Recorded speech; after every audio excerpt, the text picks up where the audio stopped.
Hey guys, this is Carrie, and I am talking to you about Flipgrid today. Flipgrid is an awesome tool that allows students to record their voice. It is giving students the options to respond verbally and engage with the lesson. It's opened up some opportunities for students to really demonstrate their learning in the classroom. I'm going to give you a quick overview of Flipgrid and just show you some of the highlights, and then I will show you or talk to you about how I've used Flipgrid. So Flipgrid.com is the website. For students, they just enter a code right there on the front page. There's also an app, so you can use this with the iPad. For teachers, you're going to click on the educator login.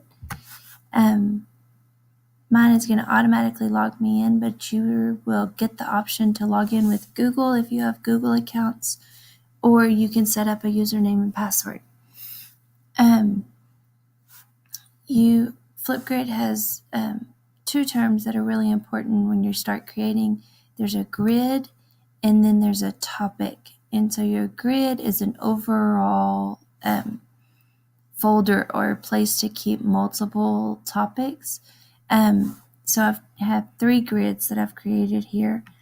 Once you open your grid, just by clicking on it, then you're allowed to create topics inside of that grid. So, for instance, I have a teacher trainings grid. Inside of that, I've got multiple topics that I can use during teacher training. So I may have them answer one of these or multiples of these at a time. Up here at the top, your activity shows you what's happened with your grids and your topics that you've created. Your My Grids takes you to the grids you've created, so you can open those.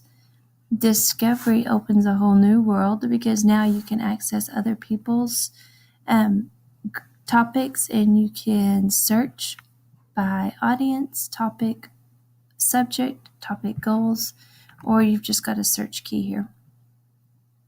And then you can use what other people have already created. You can also add to this library. So if you create something, you can add yours to there to share with others. Connections, that allows you to connect with other people that are using Flipgrid, get some ideas, talk about ways that Flipgrid can be used in your classroom. So in My Grids, I'm going to go back to that area. Your code right here for your grid will allow students access to that entire grid.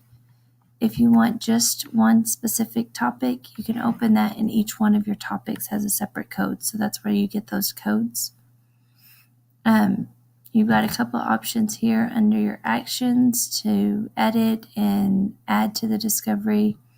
Under your share, you can get a link, or you can embed it or get a QR code. One of my favorite things is that it's integrated with Google Classroom, so you can also use Google Classroom there to assign that topic. Active means that students are able to respond. Frozen and inactive does not allow them to respond. And up here at the top is your account settings. So you have your account settings, your achievements, your integrations, and then of course where you can log out. So Flipgrid for me has been a training tool. I'm in a position where I'm training teachers, and so I use this to train teachers on how to use Flipgrid and give them ideas of how it could be integrated into their classroom. I think it's a great tool for student response. It could be a beginning of the lesson. What do you know? It could be a response to a picture or a video or something, because you can include all of those things in your topics. I think it's really opened up the opportunity for some of my ESL kids and my ELL kids to respond verbally and to practice that verbal interaction. So that's been really interesting to see. So I love Flipgrid. I'm excited to learn more about it and to see how else we can get this integrated into our classrooms.